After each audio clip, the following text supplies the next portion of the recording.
E tá começando mais um programa Conectando aqui na Ubra TV. Vamos conferir os lançamentos de hoje? A Bandai Namco divulgou um novo trailer do game Dragon Ball Xenoverse 2 e divulgou que o game estará disponível a partir do dia 25 de outubro para o PlayStation 4 e Xbox One. E para PC, a partir do dia 28 de outubro deste ano. O título promete uma história nova, mas continuando os eventos do primeiro jogo. E pelo trailer podemos ver que os filmes serão incluídos, além de algumas novidades, como cenários novos e a possibilidade do jogador se tornar um soldado do Freeza para se infiltrar no exército do vilão. Te liga no trailer!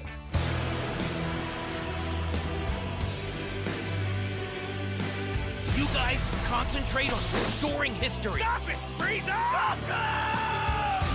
Yes, the pair I was chasing are the ones behind all of this. They enlist villains from different timelines and use them to sow chaos.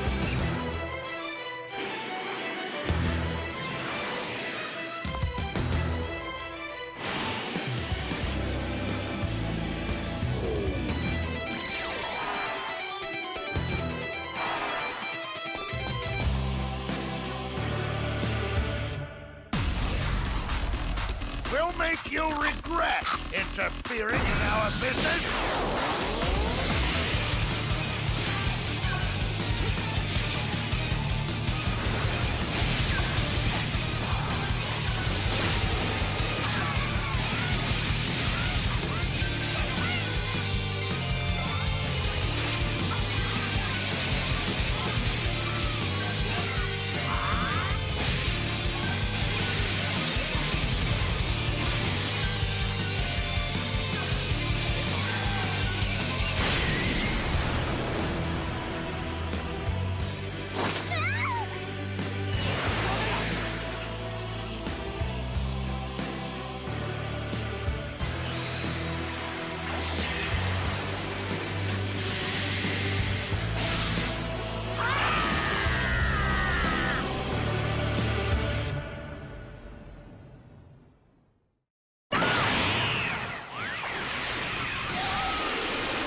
E depois destes lançamentos, nada melhor que conferir uma análise. Que game será que é hoje? Te liga aí! E hoje nós vamos falar do game Inside. O jogo nos apresenta um universo no qual claramente algo muito errado aconteceu, sem nunca deixar claro exatamente o que fez o mundo chegar a esse ponto. Desde o início, em uma floresta sombria, o jogador aprende que esse universo é hostil e que seus habitantes não vão ter problema algum em acabar com a sua vida. Um dos principais méritos do game é transmitir essa sensação de opressão sem apelar para nenhuma explicação verbal ou texto. Basta observar a postura corporal de seu personagem e de outras pessoas para entender a relação entre elas e perceber que não é uma boa ideia esperar para ver o que os outros humanos podem fazer com você. Se em alguns jogos a falta de explicações poderia ser um problema, isso surge como uma grande qualidade Inside. Ao apostar em uma apresentação essencialmente visual de seu universo, o estúdio consegue explicar o suficiente para você entendê-lo sem ultrapassar limites que tirariam a graça daquilo que vemos.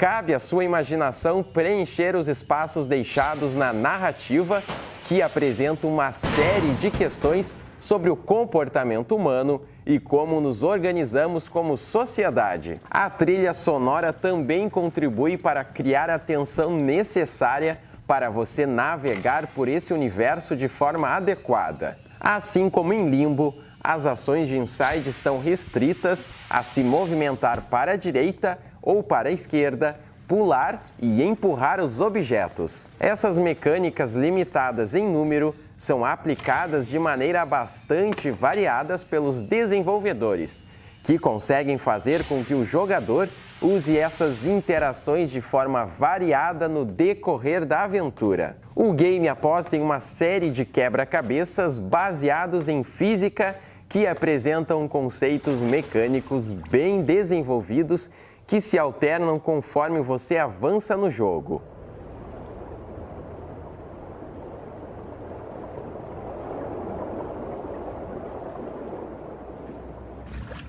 Quando você já está acostumado a um desafio, o título sabe exatamente o momento de quebrar suas expectativas e apresentar um obstáculo que o obriga a pensar de forma diferente para progredir. Isso não significa que algumas ideias básicas não se repitam, mas o ritmo em que conceitos novos são introduzidos ajuda a manter a experiência como algo fresco e intrigante. Inside não é uma experiência exatamente fácil, e alguns dos desafios apresentados vão fazer você se frustrar com a quantidade de mortes vistas em um curto período de tempo. Felizmente, o jogo nunca apela para soluções obscuras. Você sempre tem tudo o que precisa para progredir em algum momento dentro da área apresentada. Como todo bom jogo baseado em quebra-cabeças, a experiência pode se tornar mais fácil caso o jogador conte com o auxílio de uma pessoa capaz de pensar de forma diferente. O único pecado que Inside comete é perder muito de sua dificuldade nos momentos finais da aventura.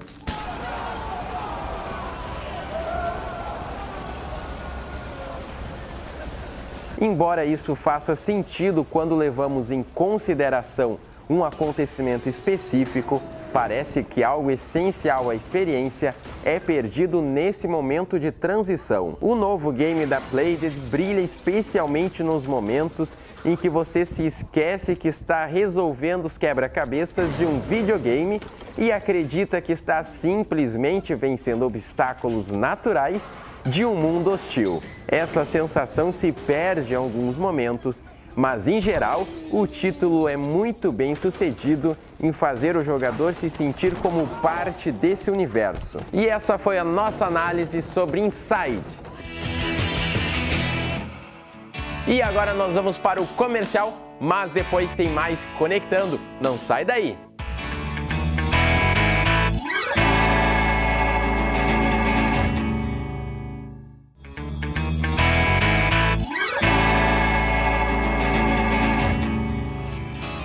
Voltamos com o programa Conectando aqui na Ubra TV. E ainda na parte de games, agora está na hora de conferir um clássico. E hoje nós vamos relembrar Tetris.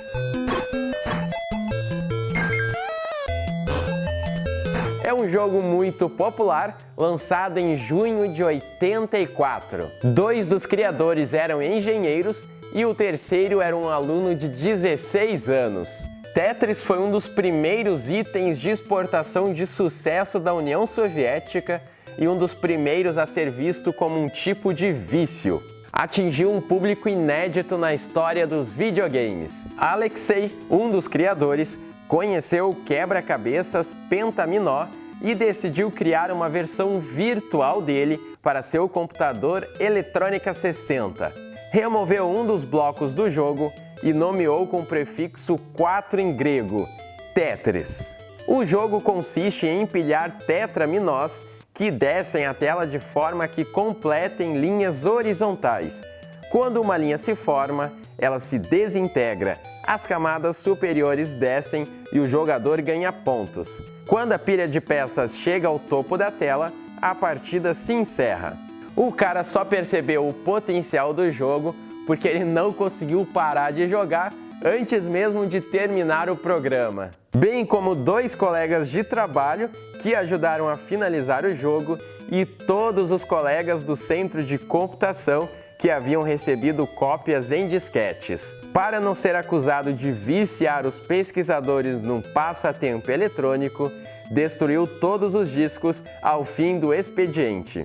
Entretanto, o jogo continuou a ser distribuído de maneira informal até chegar nas pessoas certas que fariam a comercialização dele. Dessa forma, chegou até a Hungria, onde Robert Stein, um leigo em computadores que não gostava de jogos eletrônicos, passou horas jogando Tetris e decidiu negociar os direitos do game para lançar por sua empresa, a inglesa Andromeda. A empresa então passou a negociar os direitos do jogo como se fosse criação sua. Em janeiro de 1988, a Mirrorsoft e a Spectrum, de Robert Maxwell, lançaram a versão para computador do jogo na Europa e nos Estados Unidos e sublicenciaram para Atari, Sega e diversas outras empresas. Quando Tetris se tornou um sucesso, foi criada uma instituição soviética que tinha por finalidade regular o comércio de itens de computação para fora da União Soviética. Esta instituição assumiu as negociações dos direitos de Tetris. O contrato criado pelos russos descrevia os aparelhos habilitados a utilizar o jogo com computadores pessoais apenas. Com este deslize, se iniciou uma maratona judicial em junho de 89 que questionava a natureza dos jogos eletrônicos. Minoru Arakawa, presidente na Nintendo norte-americana, sabia que era preciso um jogo convincente para dar o impacto necessário ao lançamento do Game Boy e decidiu que este seria Tetris. Negociou então uma comissão para poder comprar os direitos russos do jogo. Simultaneamente, Robert Maxwell enfrentava problemas devido ao contrato rescindido e chegou a falar com Mikhail Gorbachev para garantir a possibilidade de comercializar o jogo com sua empresa. Resumindo, quem ficou com os direitos do jogo foi a Nintendo. Mas ainda há controvérsia sobre o direito autoral dentro da Rússia. Teoricamente, quem nasceu no período da União Soviética é livre para jogar Tetris como parte da antiga Constituição Soviética. Tetris é livremente distribuído na Rússia em cópias piratas e sem barreiras ou fiscalização. Há um consenso entre russos que o jogo pertence à Federação Russa e a Nintendo não intervém nesse processo. E hoje em dia você encontra esse game em qualquer lugar na internet. E este foi o nosso especial sobre Tetris. E vamos deixar essa parte dos games de lado, porque agora está na hora do giro no mundo dos animes.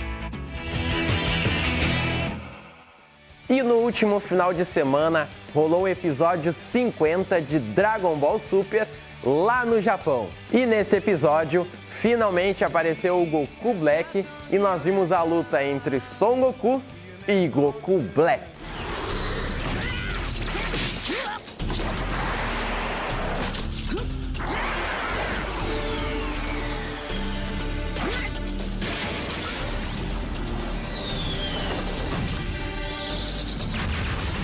Várias teorias estão sendo levantadas sobre o surgimento desse Black.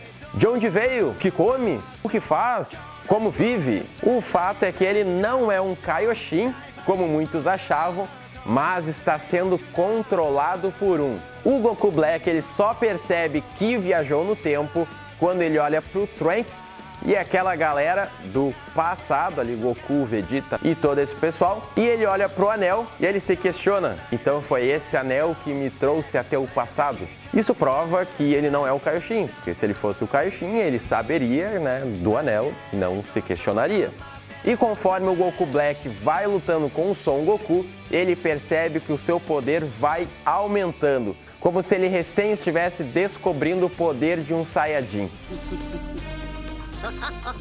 素晴らしい。これがスーパーサイヤ人孫悟空の力ですか？おめえオラみてえだな。強え相手だとワクワクするんか？はあ No final, o Black é sugado por uma espécie de buraco negro, que foi o mesmo que trouxe ele para esse tempo e que agora começa a puxar ele de volta para o futuro. Mas antes de ser sugado, ele destrói a nave do tempo do Trunks.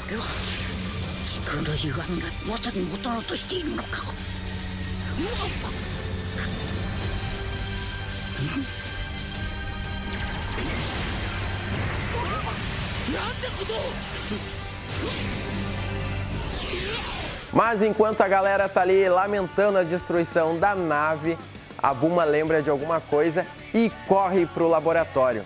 E eis que ela acha a nave que o Cell usou em Dragon Ball Z para vir pro passado também.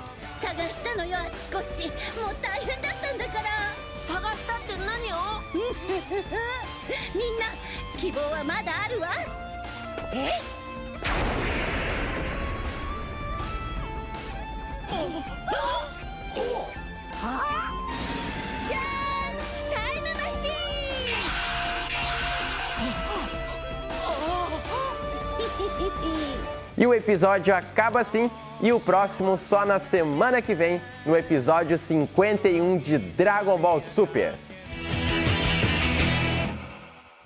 E nós vamos para o intervalo, mas na volta tem mais Conectando. Continua ligado!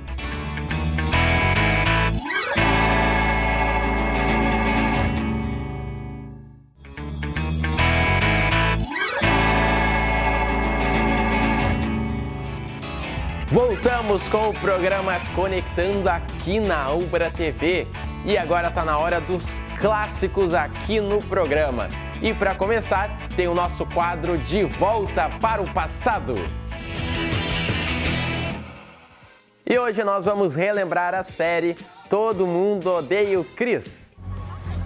Tô cansado dele. É uma série de televisão norte-americana inspirada na vida de Chris Rock em Nova York. Todo Mundo Odeia o Chris deveria passar nos anos 70, pois a infância de Chris Rock foi nessa década. Mas já existiu uma série de sucesso, então eles resolveram adaptar para os anos 80. E aí, cara, conseguiu? É, e a taxa vai. Não se anima demais. A probabilidade de você conseguir um beijo dela numa festa que tem 6 convidados é de 1 em 6. Melhor que a minha chance habitual de 1 em 348 milhões.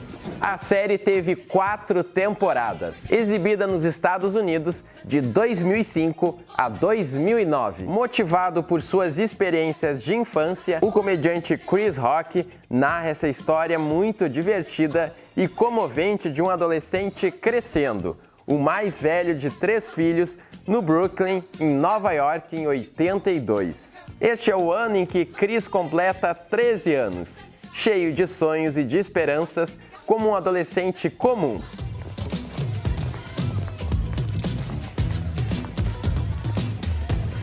Enquanto seus pais estão trabalhando, ele é responsável por cuidar de seu irmão mais novo, Drew, que é mais alto e mais confiante do que Chris, e sua irmã Tonya, que recebe toda a atenção dos pais. O pai de Chris, Julius, nunca reclama do trabalho e controla todos os gastos.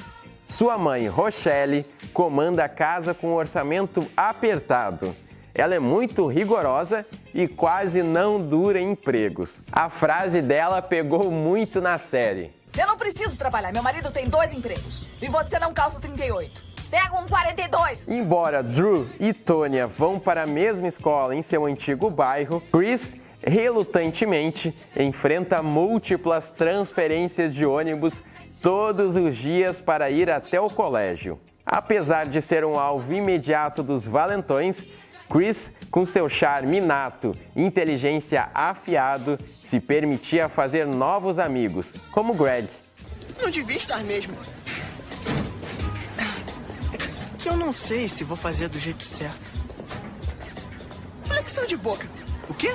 Flexão de boca. O Rich também tinha esse medo na série Happy Days. E o Fons disse pra ele fazer isso.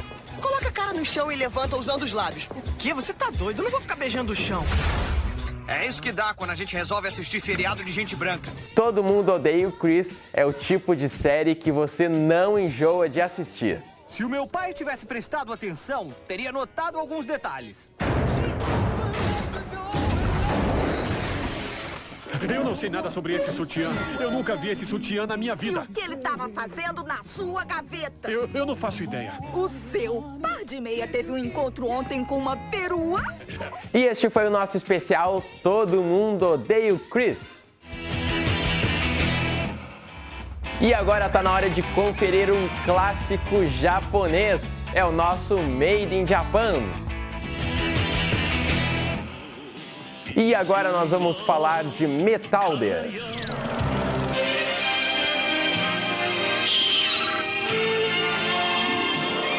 Metalder, o Homem-Máquina.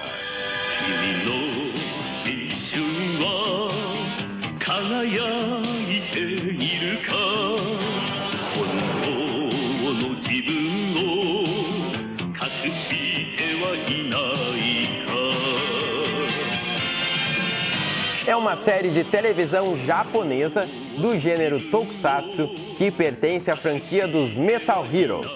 Produzida pela Toei Company, foi exibida entre 16 de março de 87 a 17 de janeiro de 88 pela TV Asahi, totalizando 39 episódios. Quando uma misteriosa energia oculta em Hideki Kondo se junta ao seu sentimento de fúria atingindo o ponto máximo, ele se transforma em Metalder, o Homem-Máquina.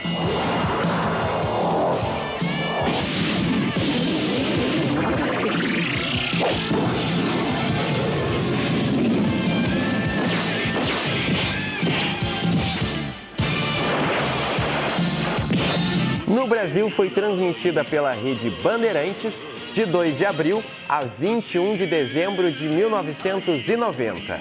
Depois foi adaptada para o público americano, juntamente com Spielman e Scheider. Lembra da história? Em meio à Segunda Guerra Mundial, o especialista em robótica Dr. Koga desenvolveu o androide Metalder como arma secreta do exército japonês para ser usado na Guerra do Pacífico contra os Estados Unidos. Como modelo, o Dr. Koga utilizou o seu finado filho, Tatsu Koga, segundo subtenente da Marinha Imperial.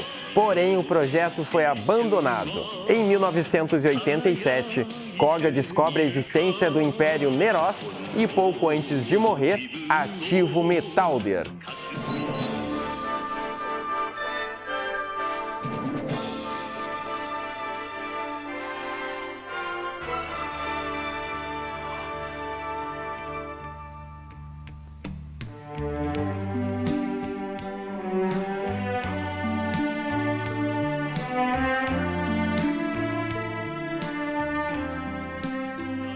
E este foi o nosso especial sobre Metalder.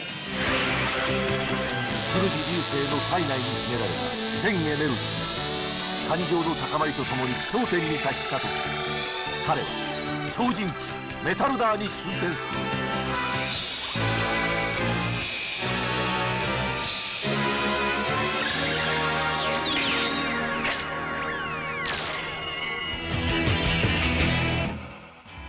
O nosso programa está acabando, mas você ainda pode participar através da nossa fanpage. Curte lá, programa Conectando. Até semana que vem!